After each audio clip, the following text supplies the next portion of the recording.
Hello friends welcome to our channel. வீடியோல புது இடத்துக்கு போலாம். இன்னைக்கு நம்ம எங்க போறோம்னு பாத்தீங்கன்னா ராமேஸ்வரம் டு தனுஷ்கோடிக்கு இடையில இருக்க ஒரு கோயில் தான் போயிட்டு இருக்கோம். இந்த கோவில் நேம் வந்து கோத்தாண்ட ராமர் டெம்பிள்.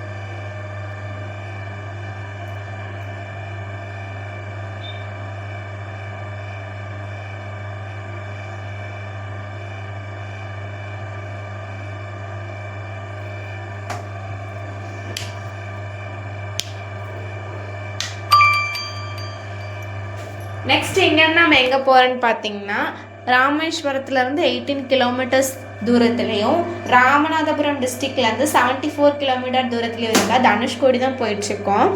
இதுக்கு வந்து இன்னொரு பேருமே இருக்கு, கோஸ்ட் டவுன் கூட சொல்லலாம். ஏன்னா இங்கே வந்து டிசம்பர் 23, 1964 ஒரு மிகப்பெரிய ஒரு புயல் வந்திருக்கு. அதனால அந்த புயல்னால தனுஷ்கோடியில் இருந்த 2000 மேலேயும் பீப்புள் வந்து இறந்துருக்காங்க. அதனால இந்த இடத்துக்கு மக்கள் வாழ தகுதியில்லாத இடம் கூட சர்டிஃபிகேட் தமிழ்நாடு கவர்மெண்ட் வந்து தந்திருக்கு. இப்பயுமே இங்கே பார்த்தீங்கன்னா சின்ன சின்ன கடை மட்டும்தான் இருக்கும். மீன் பிடிக்கிறவங்களுக்கு கொஞ்சம் டென்ட் மாதிரி போட்டிருப்பாங்க, அவ்வளோதான். ஏன்னா அவங்களுமே நைட்டு, இந்த கடைக்காரங்களுமே நைட்டு வந்து ராமேஸ்வரத்துக்கு ஸ்டே பண்ண போயிடுவாங்களாம். இது வந்து பார்த்தீங்கன்னா அந்த காலத்து ரயில்வே ஸ்டேஷன். இது வந்து ராமேஸ்வரம் டு தனுஷ்கோடிக்கு இடையில பயணிக்கவங்களுக்காக கட்டப்பட்ட ஒரு ரயில்வே ஸ்டேஷன். அந்த காலத்தில் ஃப்ரெஞ்ச் கவர்மெண்ட்னால இந்த பில்டிங்லாம் கொஞ்சம் ஃப்ரெஞ்ச் டைப்பில் தான் கட்டியிருக்காங்க. அந்த ரயில்வே ஸ்டேஷன் இடிஞ்ச காரணமும் அந்த புயல்னால தான். ராமேஸ்வரத்துலேருந்து தனுஷ்கோடிக்கு ஒரு ட்ரெயின் வந்திருக்கு. அப்போ இடையில இந்த புயல் காரணமான அந்த ட்ரெயின் வந்து பாம்பன் பாளைக்கு இடையிலே அந்த கடலுக்குள்ளே கவிழ்ந்துருக்குன்னு சொல்கிறாங்க. அந்த ட்ரெயினில் 115 பேர் வந்திருக்காங்க. அந்த 115 பேருமே இறந்ததாக சொல்லப்படுது. இப்போ நம்ம வந்திருக்கிற இடம் வந்து பார்த்திங்கன்னா தனுஷ்கோடி டவுன், அதாவது தனுஷ்கோடி அந்த place last land of India தான். இங்கேயுமே ஸ்டால்ஸ் தான் இருக்கும், கடை எதுவுமே இருக்காது. இவங்கள்ட்ட கேட்டு தெரிஞ்சுக்கும் போது தான் இங்கே எப்போ மழை வரும்னே சொல்ல முடியாதுன்னு அவங்க சொல்கிறாங்க. இங்கேருந்து கொஞ்சம் தூரத்தில் தான் ஸ்ரீலங்காவும் அமைஞ்சிருக்கு. நாங்களும் இதை சுற்றி பார்த்துட்டு நெக்ஸ்ட் இடையில இருக்க சின்ன சின்ன பில்டிங்ஸ், இடிஞ்ச பில்டிங்ஸ், அதோட ஹிஸ்ட்ரியெல்லாம் வந்து கேதர் பண்ண போயாச்சு.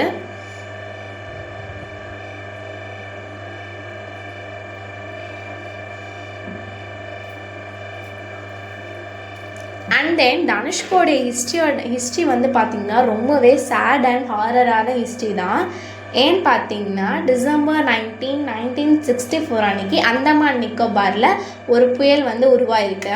அது 400 to 500 கிலோமீட்டர் ஸ்பீடில் இந்தியா கிராஸ் பண்ண, ஸ்ரீலங்காலேருந்து இந்தியாவுக்கு கிராஸ் ஆகுது. டிசம்பர் 22, 1964 அன்றைக்கி ராமேஸ்வரத்துட்டும் அதை சுற்றி இருக்க கொஞ்சம் தீவு மழை பெய்யுது. பட் அங்கே இருக்க மக்கள் அதை நார்மலாக எடுத்திருக்காங்க. சரி, எப்பயும் பெய்கிற மழை தான் கொஞ்சம் கூடுதலாக பெய்யுது அப்படின்னு நினச்சிருக்காங்க. பட் டிசம்பர் 23, 1964 அன்றைக்கி நைட் 250 கிலோமீட்டர் ஸ்பீடில் ஒரு புயல் தனுஷ்கோடி இடத்துக்கு வந்திருக்கு. அண்ட் தென் ராமேஸ்வரத்துக்கு அதோட தாக்கம் இருக்கதா சொல்லியிருக்காங்க. அந்த 250 கிலோமீட்டர் ஸ்பீடில் வந்த புயல்னால தனுஷ்கோடியில் இருந்த ஒரு கிராமமே அழிஞ்சிருக்குன்னு சொல்கிறாங்க. அந்த கிராமத்தில் பார்த்திங்கன்னா 2000க்கும் மேற்பட்ட மக்கள் இறந்துருக்கதா சொல்லியிருக்காங்க. ஒரு 2-3 பேர் நீச்சல் தெரிஞ்சவங்க, ஒரு பாறையில் சிக்கினவங்க மட்டும்தான் தப்பிச்சிருக்காங்கன்னு சொல்கிறாங்க. நெக்ஸ்ட்டு இந்த புயலுக்கு முன்னாடி இந்தியன் ஆக்டர்ஸ் 2 பேர் அங்கே போயிட்டு ரிட்டர்ன் ராமேஸ்வரத்துக்கு வந்தனால சில மக்கள் அவங்கள பார்க்கறதுக்காக ஒரு 1000 பேர் ராமேஸ்வரத்துக்கு போனனால அந்த விபத்துலேருந்து அந்த 1000 பேர் தப்பிச்சிருக்காங்க. இதோட கிளைமேட்டே வந்து பார்த்திங்கன்னா ரொம்ப டேஞ்சராக தான் இருக்கும். ஃபுல் அண்ட் ஃபுல் வந்து க்ளவுட் ஃபார்ம் ஆகி ரொம்ப ஒரு டேஞ்சரான ஒரு கிளைமேட் மாதிரி தான் இருக்கும். எப்போ மழை பெய்யுனே சொல்ல முடியாது.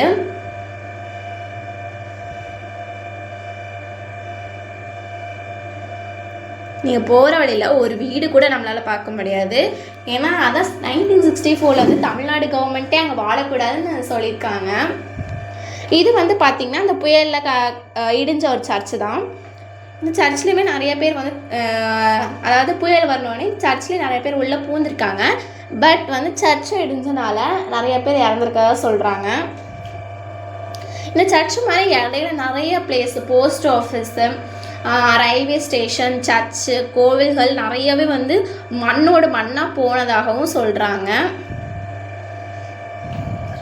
இந்த சர்ச்சுமே கொஞ்சம் வந்து அந்த பில்டிங் வந்துருக்கும். சைட்டில் இருக்க எல்லா ஸ்டால்ஸுமே வந்து டெம்பரவரி மாதிரி தான் இருக்குது. சர்ச்சோட நிலமையை பார்த்தாலே தெரியும் புயல் எவ்வளோ தாக்கியிருக்குன்னு.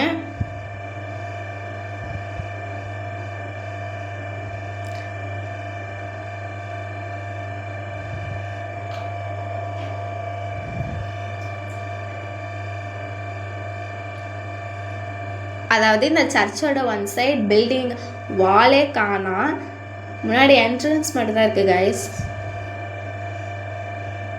அப்போ அந்த மக்களுக்கு என்ன நடந்திருக்கும் நீங்கள் யோசிச்சு பாருங்கள். எவ்வளோ ஒரு கஷ்டத்தில் அந்த மக்கள் இறந்துருப்பாங்க.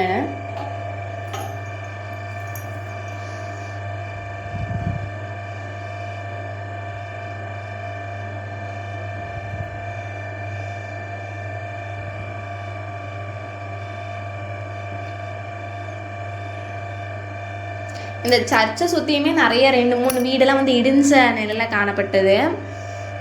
அதுங்களாம் பார்த்திங்கன்னா கேட்டப்போ அது வந்து அந்த காலத்தில் கட்டப்பட்ட வீடு. அதாவது 1964க்கு முன்னாடி அங்கே வந்து வாழ்ந்திருக்காங்க.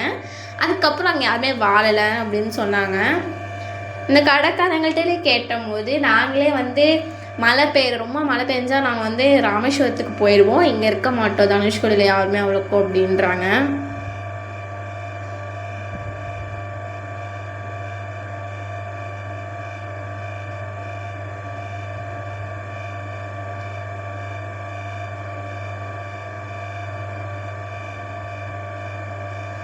இதை சர்ச்சுக்கு பின்னாடியுமே கொஞ்சம் ஒரு பீச் மாதிரி தான் இருக்கும்.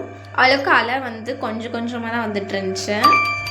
அந்த சைட் பார்த்தீங்கன்னா தெரியும் மழை பெய்யுற மாதிரி தான் இருக்க கிளைமேட்டு. நாங்களும் கொஞ்சம் நேரம் சீயை சுற்றி பார்த்துட்டு வந்துட்டோம்.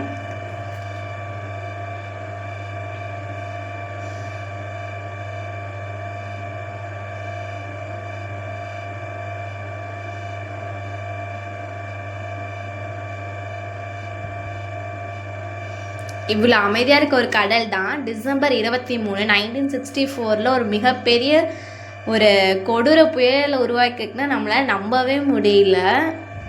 அண்ட் தென் ஒன் சைட் பீச்சுன்னா கூட ஒரு புயல்னால் கொஞ்சம் தாக்கு பிடிச்சினா, 2 சைட் பீச்சுன்னா கொஞ்சம் கஷ்டம்தான். இது நம்ம இப்போ பார்த்துட்டு இருக்கிறது தான் பாம்பன் பாலம். அந்த சைடு வந்து நியூ ரயில்வே ட்ராக்கு, இந்த சைடு வந்து ஓல்டு ட்ராக்கு. உங்களுக்கு பார்த்தாலே தெரியும் பழைய ராமேஸ்வரத்தில் இருக்க ஓல்டு ட்ராக், இது நியூ ட்ராக்கு. நிறைய போட் வந்து இங்கே இருந்துச்சு. அதாவது மீன் பிடிக்கிறதுக்கு தேவையான போட்லாம் நிறையவே இருந்துச்சு. நெக்ஸ்ட் நாங்கள் ராமேஸ்வரத்தை தனுஷ்கோடி அண்ட் பாம்பன் பாலம் முடிச்சு நேராக ராமேஸ்வரம் வந்துட்டோம்.